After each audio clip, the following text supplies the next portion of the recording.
Ndugu wananchi, kwa masikitiko makubwa natangaza kifo cha Mheshimiwa David Cleopa Msuya, makamu wa kwanza wa rais na waziri mkuu mstaafu wa Jamhuri ya Muungano wa Tanzania, kilichotokea leo tarehe 7 saa 3 asubuhi katika hospitali ya Mzena jijini Dar es Salaam alipokuwa akipatiwa matibabu ya ugonjwa wa moyo.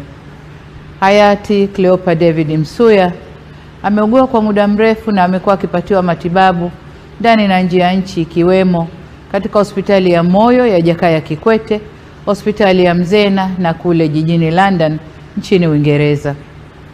Natoa pole kwa familia, ndugu, jamaa, marafiki na Watanzania wote kwa msiba huo mkubwa kwa taifa. Aidha, ninatangaza siku 7 za maombolezo ambapo bendera zitapepea nusu mlingoti kuanzia tarehe 7 hadi tarehe 13 mwezi huu.